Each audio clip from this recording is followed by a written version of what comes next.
저희 오늘 읽었던 누가복음 2장 1절부터 7절까지 말씀을 통해서 구유에 나신 주님이라고 하는 제목으로 하나님 말씀을 전하겠습니다. 일반적으로 크리스마스 때에는 좀 즐겁고 행복한 설교들을 많이 합니다. 근데 이번 크리스마스 때에는 제가 여러분들이 들으시면 조금 기분 나쁠 수도 있는 그런 신문 기사에 관련된 내용으로부터 말씀을 시작하고자 합니다. 지난 12월 19일 날 제가 일간지에서 읽은 내용인데요. 저는 이제 보통 새벽 예배를 마치고 말씀 조금 보고 그리고 신문을 보통 읽고 이렇게 하루를 시작하는 편입니다. 근데 그 신문의 한 면에 보니까 종교의 서비스는 유통기간이 종료가 되었다. 그리고 종교가 살 길은 업데이트 되는 길밖에 없다 하는 이런 제목으로 어떤 그 진화학하고 과학 철학을 가르치는 그런 사람이 글을 하나 실었습니다. 그 사람은 이제 글을 시작할 때 인지 심리학자인 파스칼 보이어라고 하는 사람의 말을 인용하면서 종교는 왜 생겼느냐, 진화학자이기 때문에 종교에 대한 입장이 좀 다르겠죠. 그 사람도 인간이 수렵 채집 생활을 하다가 자연의 배후에는 어쩌면 초월적인 존재가 있을지도 모른다라는 그런 본능을 가지고 인간이 종교를 만든 것 같다 하는 게 그 사람의 첫 번째 생각이었고, 두 번째는 영장류, 소위 우리가 원숭이나 뭐 그런 유인원을 부르는 영장류라고 불려진 무리가 숫자가 커지면서 그 사람의 글에는 한 150명 정도 이상 넘어가게 되면 유대감을 유지하기 어려울 때 그때 신이 우리를 지켜보고 있다, 그러니 조심해라, 뭐 이런 식의 어떤 그런 생각을 가지고 유대감을 형성한다고 합니다. 그런 것 때문에 종교가 만들어졌다. 그 사람이 이제 그렇게 주장을 했습니다. 그 종교가 만들어진 이유를 두 가지를 얘기한 거죠. 하나는 인간이 진화 과정 속에서 자신들 주변에 초월적 존재가 있을지도 모른다는 그런 생각이 한 가지. 두 번째는 집단이 커지다 보니까 집단이 커질 때 뭔가를 유대시켜야 되는 유대 가물련 하나의 어떤 공동 의식이 있어야 되는데 신이 우리를 지켜보고 있다, 신이 우리 편이다, 뭐 이런 식의 얘기들을 꺼내면서 종교가 시작됐다고 그 사람은 가르치는 겁니다. 근데 그 사람은 21세기에는 더 이상 종교가 필요하지 않다라고 얘기를 하더라고요. 왜냐하면 우리는 이제 더 이상 어떤 사건의 배후에 신이 있다고 생각하지 않는 그런 시대를 살고 있기 때문에 그럴지도 모르겠습니다. 그런데 그 사람의 글 중에서 우리를 불편하게 만드는 게 몇 가지가 있었는데요. 그 사람은 어떤 사람들이 특별히 이제 제가 몇 가지를 말씀드리는데 그런 얘기를 꺼내는 사람들에 대해서 아주 부정적인 얘기를 꺼냈습니다. 정당 운영이나 정치에 대한 어떤 발언을 하거나 또 이 사회가 진화론에 반대하고 창조론을 가르쳐야 된다고 한다거나 혹은 마치 자신들이 무슨 보편적 가치나 가지고 있는 것처럼 활동하는 사람들, 이런 사람들을 극우 기독교라고 그 신문에 써놨더라고요. 그런데 이 신문이 보수 신문입니다. 보수 일간지의 신문이에요. 그 사람들을 극우 기독교인이거나 그런 것들을 설교하는 사람들을 극우 목사라고 묘사를 하면서 이런 거를 가르치는 사람들 때문에 교회 사람들이 떠난다는 거예요. 교회를요. 크게 그 사람이 말한 건 네 가지였는데요. 극우 기독교를 그 사람이 정의를 내렸습니다. 첫 번째는 정치에 대한 어떤 발언이나 그런 거를 하고 있는 사람, 두 번째는 진화론을 반대하고 창조론을 주장하는 사람, 세 번째는 자기네들이 보편적인 가치를 가지고 있다고 믿고 있는 사람들, 네 번째는 기독교적인 세계관으로 세상을 바꾸고 싶어하는 사람들, 그런 사람들을 극우 개신교도들 혹은 극우 개신교 목회자들이라고 부르더라고요. 그러면서 그 사람들이 하는 말이 이제는 더 이상 기독교는 마치 세상을 가르쳐야 된다든지 기독교적인 세계관으로 사람을 바꾼다는 생각을 좀 포기하고 이제는 사람들에게 기독교의 원래의 모습으로 돌아가라는 거예요. 기독교는 그 사회를 공동체를 연결시키는 유대감이라고 하는 그런 것들이 있었기 때문에 고통받는 사람들이나 또 사랑이 필요한 사람들을 어루만지는 쪽으로 교회가 가야 한다. 이 사람은 소위 극우 무신론자입니다. 아니, 극단적인 무신론자예요. 거의 공산주의자에 준하는 사람입니다. 이 사람이 진화론자이기도 하고 또 과학 철학을 가르치는 분이기 때문에 그럴 겁니다. 그 사람의 말을 좀 제가 바꿔서 말씀을 드리면 그 사람은 기독교라는 건 진화의 산물이라는 거예요. 하나님이 만들었니, 뭐 하나님의 아들이 왔니, 뭐 이런 건 다 거짓말이라는 거죠. 한때는 이런 종교가, 기독교라는 종교가 우리 사회에서 중요한 역할을 했는지는 모르나 이제는 그 기독교 역할이 없어지지 않았느냐. 그리고 기독교가 그 사회를 가르친다든지 세계관을 제시한다든지 하는 이런 것들을 자신들이 할 수 있다고 생각하는 건 하나의 오만함이고 그런 것들을 버리고 섬김과 봉사의 방향으로 교회를 틀면 기독교가 겨우 생존을 연장할 수는 있을 것이다. 그 사람의 표현은 생존 연장이라는 말을 정확히 뭐라고 표현하냐면 유통기간을 조금은 연장할 수 있을 거다. 그 사람은 기독교라는 종교는 끝났다고 봐요. 끝났는데 조금이라도 기독교가 유통기간을 연장하려면 기독교는 종교로서의 가치를 포기하고 사회의 섬김의 자세로 가야 된다는 겁니다. 저는 그 사람의 글을 읽으면서 오만함하고 경솔함에 아주 큰 불쾌감을 느꼈습니다. 그 사람은 교회 목회자들에게 몇 가지를 하지 못하게 했습니다. 기독교인들도 이런 얘기와 이런 생각을 하지 말라고 얘기를 하더라고요. 첫 번째가 뭐냐면 예수 얘기는 하지 마라. 구원의 얘기는 하지 마라. 이런 걸 얘기하는 교회는 구구교회래요. 하나님의 뜻에 대한 얘기를 하지 마라. 진리, 진실, 정의 이런 거에 대해서는 일절 끝내지 말라고 합니다. 기독교는 이제 어떻게 사회에 봉사할 것인가 거기에 무게를 두라는 거예요. 어차피 성경이나 기독교는 다 허구인데 그 허구에 근거한 가치라든지 예수의 가르침이라든지 사회적 정의라든지 이런 것들에 대해서는 일절 말하지 말라고 하더라고요. 근데 요 글이 나오는 시점쯤에가 주로 뭐가 있었냐면 이때 동성애 문제라든지 그 다음에 차별금지법 관련된 거라든지 혹은 낙태 문제라든지 뭐 이런 문제들이 막 논의될 수 되고 있는 시점이거든요. 이런 것들에 대해서 기독교는 얘기를 꺼내지 말라요. 일절. 이런 얘기를 꺼낼 자격도 없다고 이 사람이 얘기를 합니다. 이런 걸 꺼내는 사람들은 구구 기독교래요. 여러분들은 어떠세요? 이게 그냥 어떤 극좌의 어떤 신문에서 나왔다든지 어떤 신문의 기사의 일부분인 경우, 보통 경우 이제 어떤 신문들은 보면은 이거는 필자의 의도는 우리 신문사의 의도랑은 좀 다릅니다. 일반적으로 표기를 하거든요. 근데 그 신문 기사에는 그런 내용이 없어요. 그러니까 그 신문사도 제가 매일 보는 신문입니다. 매일 보는 신문인데 그 신문에서 그런 내용이 없다는 얘기는 신문의 취지랑 이 사람의 의견이 같다는 거거든요. 그러면 우리 사회가 소위 보수 신문에서 보는 구구 기독교라는 말의 뜻이 무슨 뜻이냐면 예수 얘기 꺼내고 구원 얘기 꺼내고 십자가 얘기 꺼내고 뭐 이런 얘기는 교회는 꺼내지 말라고. 낙태 얘기, 차별금지법 얘기, 동성애 얘기 이런 거 사회적 정의의 문제 이런 거 일절 꺼내지 말라는 거예요. 이런 걸 꺼내는 건 기독교 스스로가 자멸하는 길이고 이런 교회들 때문에 결과적으로 젊은 이들이 교회를 떠난다 이렇게 얘기를 하는 겁니다. 여러분들의 마음이 어떠신지 모르겠어요. 여러분들 스스로는 목사님 저는 구구 기독교 아닙니다라고 말할지 모르겠습니다만 여러분들이 성탄절날 예수님의 탄생을 축하하러 모인 행위 자체가 일반인이 볼 때 구구 행동이에요. 여러분들이 구원을 추구한다는 것 자체도 구구예요. 우리 사회가 만들어놓은 극우 프레임에 여러분들이 들어와 있어요. 지금 저는 극우 플러스 거기다 악랄한 아마 이런 표현까지 붙어있는 그런 목회자인지 모르겠습니다. 오늘은 성탄절입니다. 하나님의 아들 예수 그리스도께서 인간의 몸을 입고 우리 가운데 오신 날이에요. 예수는 하늘에서 오신 하나님의 아들이시고 동정녀 마리아의 몸을 빌려서 인간의 몸으로 우리 가운데 오셨습니다. 예수님은 오셔서 죄를 사하는 은혜를 우리 가운데 주셨고 하나님의 뜻을 전하셨고 하나님 나라를 전하셨고 정의와 공의와 사랑을 가르치셨습니다. 이거는 역사적 사실이고 주님께서 다시 오시는 그날까지 우리가 반드시 말해야 될 겁니다. 그리고 누가 우리에게 이것을 말하지 못하게 한다 할지라도 우리는 끝까지 이 문제에 대해서는 입을 닫으면 안 됩니다. 저는 그 신문 기사를 보면서 우리 사회의 사람들의 생각이 이렇게까지 바뀌었나?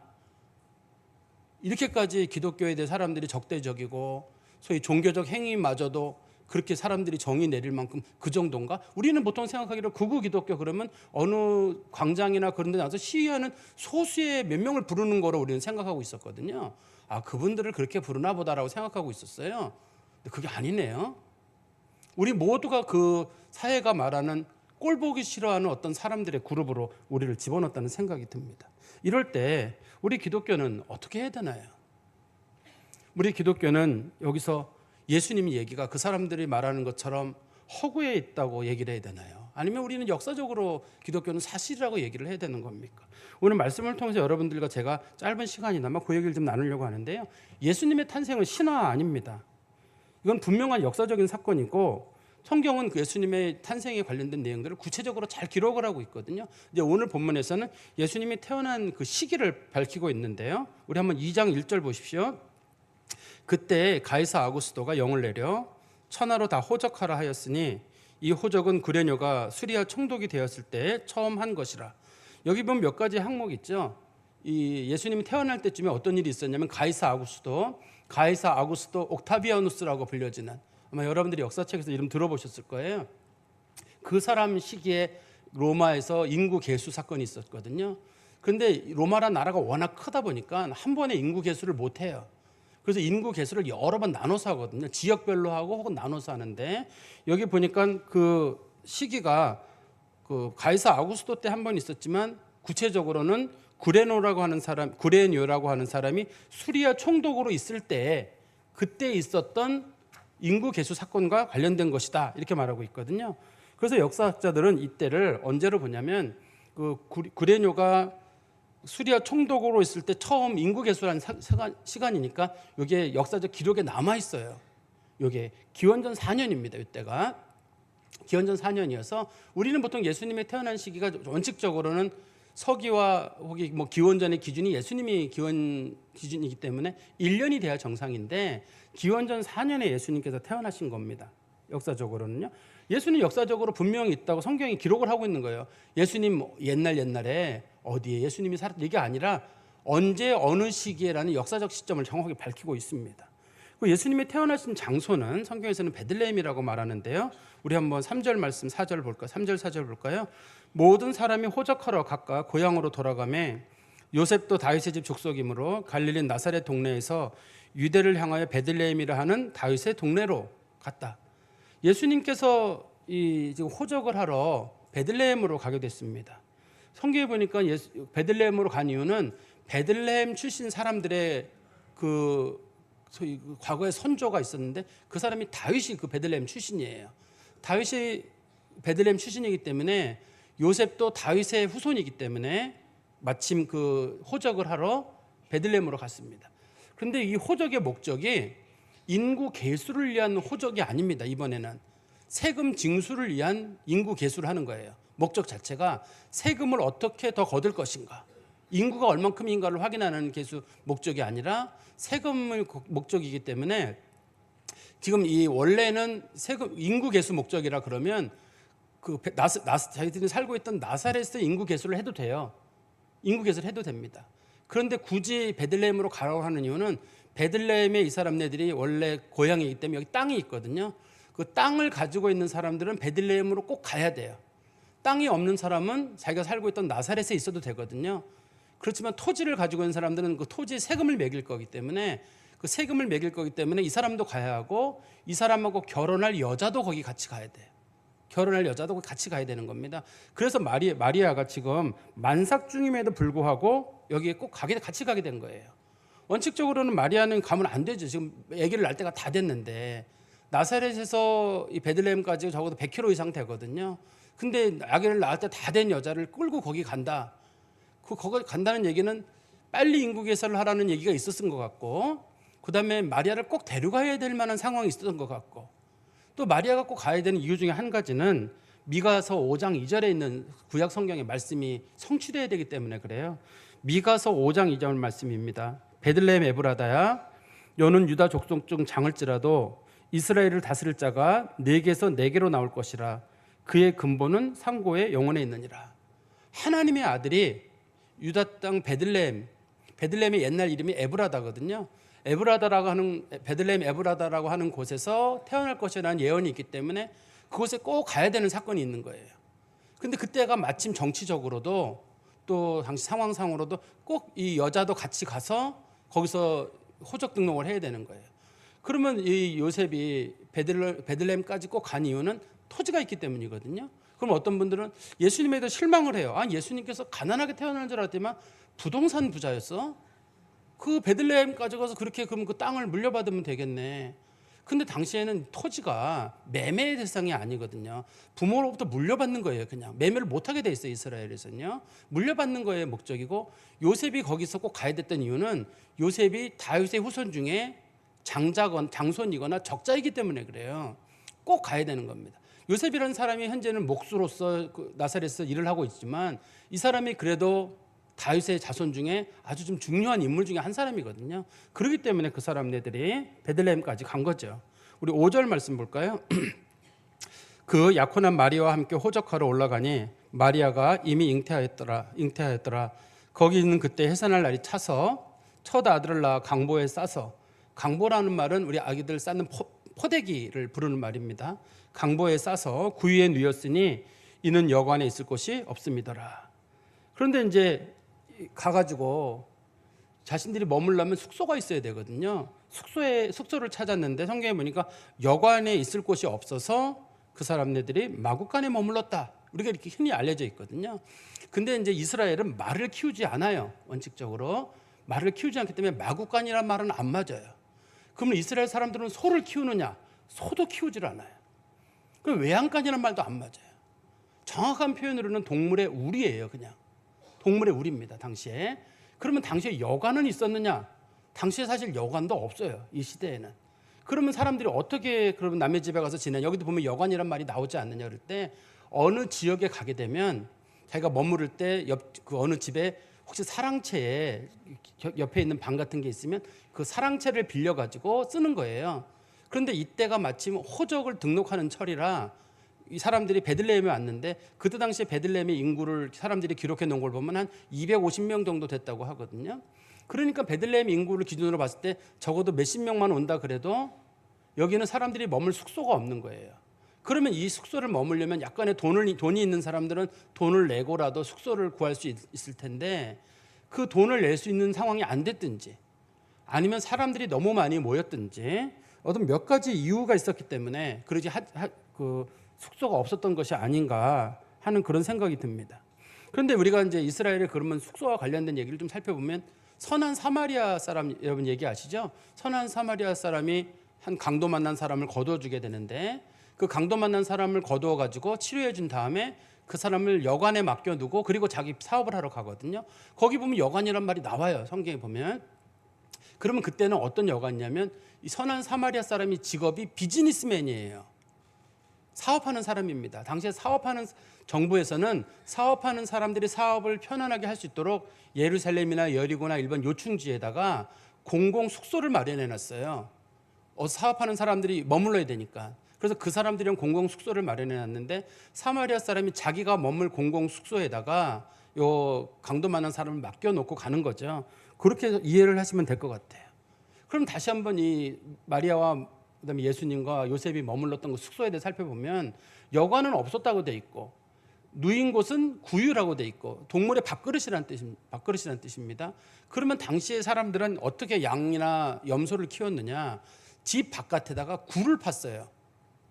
굴을 파가지고 굴 일부분을 동물의 우리로 쓰고 그다음에 이 우리의 바깥에다가 돌로 다 담을 쌌습니다.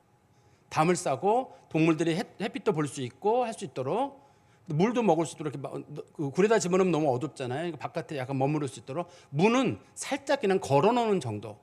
누구라도 그 와서 볼 수 있고 확인할 수 있는 그런 공간입니다. 여긴 지붕이 없어요. 지붕이 없기 때문에 우리가 생각하는 마리아와 요셉이 있던 공간을 여러분들이 생각할 때는 말과 소와 이런 동물들이 그 양이 지켜보고 있고 불은 반짝이고 집단은 여기 지푸라기는 여기저기 있고 막 그런 거 여러분 상상하셨을 거예요. 또 여러분들 중에 소를 키워보셨던 분들은 옛날 내가 어렸을 때 우리 집에 외양간이 있었는데 거기 들어가면 소가 겨울에는 옷을 입고 있고 뭐 겨울에 옷을 입히거든요. 추운 동네에서는 옷을 입혀놓고 뭐 여물을 주고 죽을 끓이고 뭐 이런 걸 상상하기 쉬울 텐데 이스라엘의 동물의 우리는 그거랑은 좀 달라요. 개방 공간입니다. 그래서 목자들이 밤에 와가지고 예수님의 나심을 축하하는 장면이 있잖아요. 목자들이 어떻게 여기를 오게 됐냐면 열린 공간이에요. 누구라도 와서 거기서 인사하고 절할 수 있는 그런 공간입니다. 그렇지 않으면 와가지고 목자들이 분명히 천사들로부터 들었거든요. 다윗의 동네에 너희를 구주가 나셨으니 곧 그리스도 예수라. 너희들이 가서 경배하라고 했는데 목자들이 가서 일일이 문을 두들겨 봐야 될 거 아니에요. 혹시 여기 마리아랑 요셉 들어왔나요? 어제 밤에 새벽 시간에 태어났다는데 혹시 있나? 이래야 되는데 누가 문을 열어주나요? 당시의 목자들은 그 시대에 가장 거짓말을 잘하는 범죄 집단으로 일반적으로 목자들이 알려져 있었거든요. 남의 양을 훔친 다음에 내가 팔아버리고 나서 잃어버렸다는 식으로 이렇게 하는 일이 많아가지고 당시 목자들에 대한 평가가 안 좋았거든요. 누구도 문을 안 열어줄 거예요. 근데 이제 목자들이 가서 그렇게 거기서 예수님과 마리아와 요셉이 있는 걸 확인했다는 얘기는 개방 공간이라는 뜻일 거예요. 근데 예수님께서 태어나신 그 곳이 참 성경의 모습에 보면 소위 말의 구유라고 소위 동물의 밥통이라고 불려지는 그런 곳이에요. 보통의 엄마들은 자기 자식을 여기 낳는 거를 별로 좋아하지 않을 겁니다. 아마 남자분들은 그 부분에 좀 덜할 것 같은데 보통의 엄마들은 아이들에게 제일 좋은 옷 입히고 제일 좋은 거 먹이고 제일 따뜻한 데 하려고 아기들 낳기 전부터 다 준비를 하죠. 설마 자기 자식을 동물이 밥 먹던 그 그릇에다가 올려놓고 이거 놓을 마음이 있는 사람은 전혀 없을 거예요. 그런데 성경은 이 예수님의 탄생에 관련된 그런 과정들을 미화를 하지 않아요. 보통의 영웅들은 미화를 하거든요. 그의 아버지에 대해서 미화를, 그의 아버지가 실제로는 뭐 목수였지만 그 전에 엄청난 사람이었대. 마치 우리나라 용비어천가에 나오는 이성계 집안 뭐 목조, 도조, 뭐 태조 뭐 그런 사람들 있잖아요. 어렸을 때 용비어천가 외웠던 기억이 나는데 목익 또한 태태조 뭐 이렇게 외웠던 기억이 나는데 어떻든 그런 식으로 사람들이 뭔가 이렇게 그런 거를 영화시키는 게 있거든요. 성경은 그런 게 없어요. 성경은 뭔가를 신화화시키지도 않아요. 예수님 어떻게 태어났느냐? 그의 어머니가 마리아인데 성령으로 잉태가 됐대더라. 사람들이 이거 안 받아들일 거거든요. 어떻게 처녀가 남자 없이 임신을 해요. 근데 성경은 이게 사실이기 때문에 그냥 명확하게 기록을 하는 거예요. 받아들이려면 받아들이고 받아들이기 싫으면 받아들이지 말아라. 성경은 여기에 대해서 사람들이 받아들일 수도 이걸 미화시켜가지고 이렇게 됐으니까 막 설명을 하는 게 아니에요. 마리아에게 천사가 나타나서 얘기하기를 너에게 성령이 두루 감쌀 것이고 너를 통해서 그리스도가 태어날 것인데 성령으로 잉태될 것이다. 하나님의 아들 예수가 오신 과정, 예수님이 사셨던 과정, 예수님이 계셨던 그 구유, 예수님께서 나중에 십자가를 지시고 돌아가시고 부활하시고 이런 모든 성경의 과정들을 성경은 아주 담대하게 기록하고 있거든요. 제가 만약에 사람들에게 이런 얘기는 사람들이 안 받아들인다 그러면 제가 받아들일 부분은 받아들이고 못 받아들일 부분은 못 받아들이고 지울 수도 있을 것 같은데 성경은 전혀 안 지워요. 사실에 대한 담대함이에요. 지금 사실을 전하는 사람들은 담대함이 있습니다. 우리가 예수님의 제자들을 볼 때 우리가 보통의 경우 직접 목격자들, 영어로는 아이 위트네스라고 해요. 직접 본 사람들이거든요. 그 사람들에게 너 예수가 부활했어? 맞아, 부활했습니다. 부활했다는 거 말하면 죽일 거야? 네, 죽이십시오. 저 진짜 봤습니다. 진짜 목격한 사람들은 목에 칼이 들어와도 진실을 말하거든요. 그 사람들이 기록한 게 성경책이란 말이에요. 성경은 그 사람들 성령께서 감동으로 기록했기 때문에 성경에는 뭔가 뭐 허구적인 얘기라든지 그런 게 없어요. 그냥 있는 그대로 진실을 여기에 담고 기록하고 있습니다. 예수님이 태어난 장소가 동물들이 머무는 외양간 그 우리인데 거기는 지붕도 없고 동물들의 똥냄새 많이 나죠.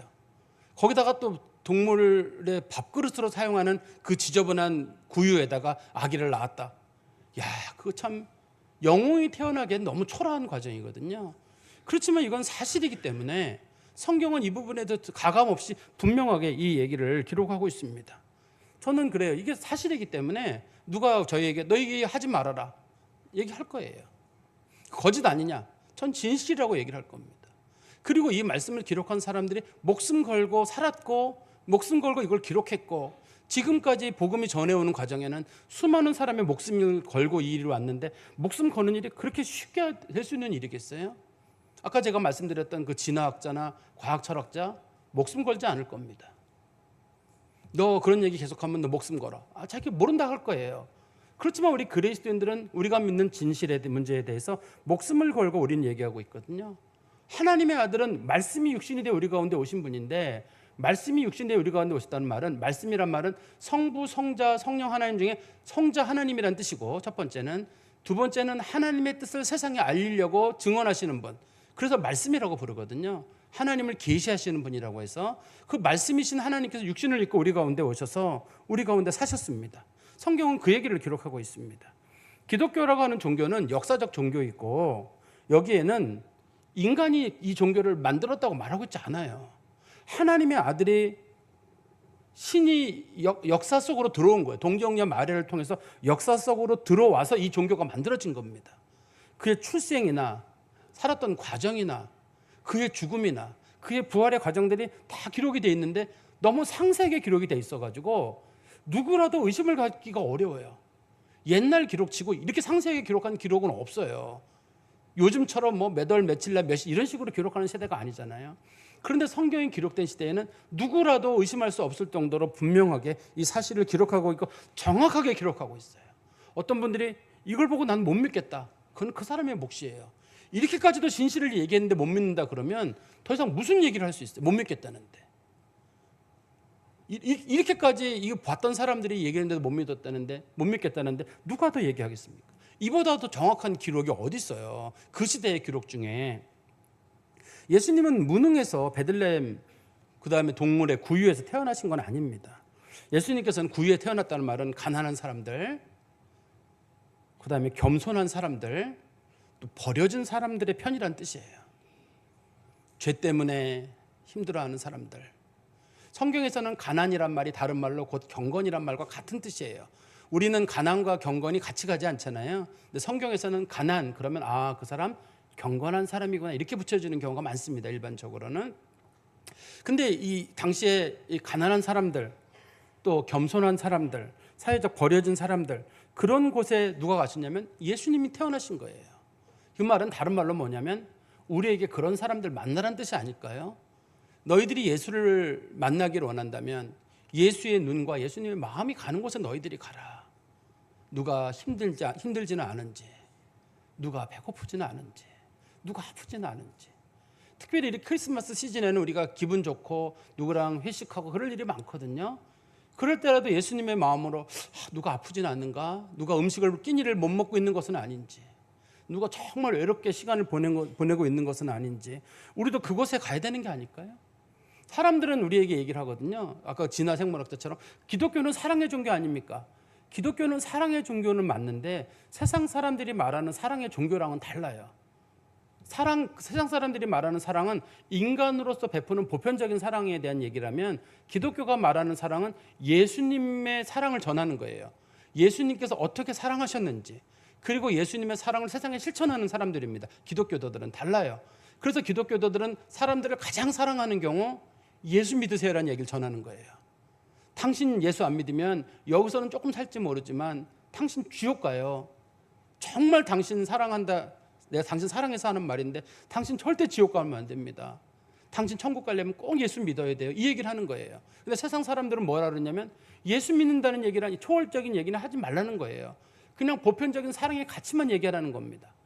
그러면 돼지에게 잡아먹으려고 사려주는 거랑 뭐가 달라요? 어떤 분들이 돼지들을 키울 때 뭐 자연 방목하고 좋은 거 먹이고 이렇게 키우시는 분들 제가 봤거든요. 목적은 뭔가요? 좋은 걸 먹이든 자연 방목을 하든 잡아먹는 게 목적이잖아요. 그걸 사랑이라고 할 수 있나요? 정말 그 동물을 사랑한다고 그러면 잡아먹지 않고 끝까지 잘 키우는 게 그게 그 동물에 대한 사랑이 아닐까요?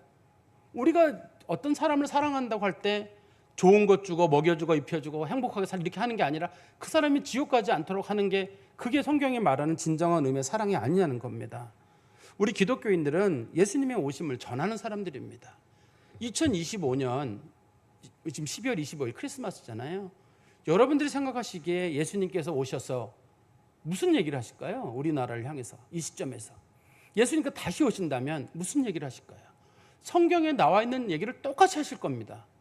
뭐냐면 당신들 구원받기를 원한다면 예수 믿어라.